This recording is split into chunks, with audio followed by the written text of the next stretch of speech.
भगवान राम की तीसरी माँ कैकेयी को उनकी दासी मंथरा लगातार उन्हें वनवास भेजने के लिए ना उकसाती, तो शायद रामायण जिसे हम बड़े चाव से देखते हैं वे कभी बनती ही नहीं।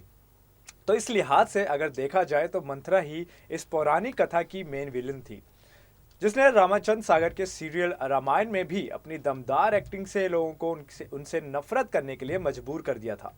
जी हाँ दोस्तों, हम बात कर रहे हैं एक ज़माने में बॉलीवुड की मशहूर एक्ट्रेस ललिता पंवार की, जिन्होंने मंथरा के दम किरदार से खूब लोकप्रियता हासिल की थी और आज भी लोग इन्हें भूल नहीं पाते हैं। ललिता एक ऐसी एक्ट्रेस रही हैं जिन्होंने अपने एक्टिंग के करियर में सफलताओं का खूब स्वाद चखा है। श्री 420, दहेज, नेताजी पालकर और अनाड़ी जैसी फिल्मों और कई टीवीएस में अपने दमदार अभिनय का लोहा मनवा चुकी ललिता की गिनती उस दौर के सर्वश्रेष्ठ एक्ट्रेसेस में की जाती थी। हालांकि ललिता की प्रोफेशनल लाइफ के बारे में तो सब जानते ही हैं, लेकिन उनकी पर्सनल लाइफ एक किताब के खोए हुए पन्नों की तरह है, जिनसे शायद ही कोई वाकिफ होगा। तो आज हम आपको एक्ट्रेस की लाइफ के पर्सनल और प्रोफेशनल दोनों पहलुओं से रूबरू कराने जा रहे हैं। नमस्कार दोस्तों, मैं हूं आपका दोस्त आकाश। आप देख रहे हैं नेक्स्ट 10 लाइफ और मैं आप सभी का स्वागत करना चाहूंगा हमारे चैनल पे।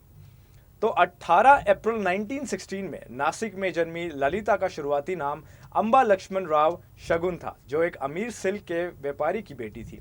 एक बार फिल्म स्टूडियो में जाकर यंग ललिता ने डायरेक्टर से उनकी फोटो खींचने की रिक्वेस्ट की ताकि वो खुद को स्क्रीन पर देख सके।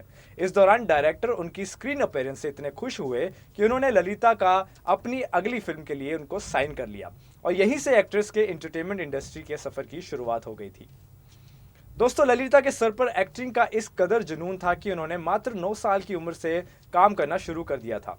एक्ट्रेस ने अपना डेब्यू साल 1928 में फिल्म आई राजा हरिश्चंद्र से किया था और उसके बाद उन्होंने अगले साल 1988 तक के करियर में एक्ट्रेस ने कभी पीछे मुड़ के नहीं देखा था। दोस्तों, ललिता का करियर ग्राफ तेजी से छलांग मार रहा था कि तभी एक्ट्रेस के साथ एक हादसा हुआ और जिसने उनकी पूरी जिंदगी को तितर-बितर करके रख दिया। साल 1942 में एक्ट्रेस अपनी फिल्म जंग-ए-आज़ादी की शूटिंग कर रही थी। इस फिल्म में एक सीन में उनके को एक्टर भगवान दादा को ललिता के गालों पर एक जोरदार थप्पड़ मारना था।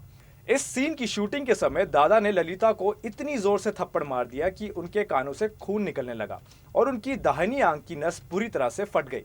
इसके बाद उनको हॉस्पिटल में एडमिट करवाया गया, लेकिन गलत ट्रीटमेंट होने के चलते उनकी राइट साइड की पूरी बॉडी कुछ सालों के लिए पैरालाइज हो गई। उनके इस एक्सीडेंट का इलाज लगभग 3 सालों तक चलता रहा, जिसने उन्हें फिल्मी करियर से काफी ज्यादा दूर कर दिया।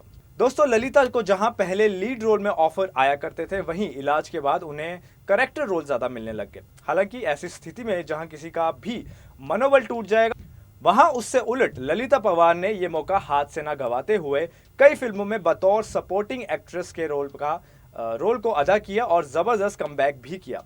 इस दौरान ललिता को एक सख्त और डोमिनेटिंग सास मां के रोल ज्यादा मिलने लगे, जिसने उनकी छवि को विलन के रूप में स्थापित कर दिया। ये उनकी नेगेटिव रोल ही थे, जिसके चलते उन्हें रामाचंद्र सागर की रामायण में मंथरा के किरदार के लिए भी चुना गया था। यहां पर भी उनकी एक्टिंग को खूब सराहा गया था। लेकिन दोस्तों, वो कहते हैं ना कि जिसकी जिंदगी जितनी बाहर से खूबसूरत दिखती है, उसकी जिंदगी अंदर से उतनी ही ज्यादा खराब होती है।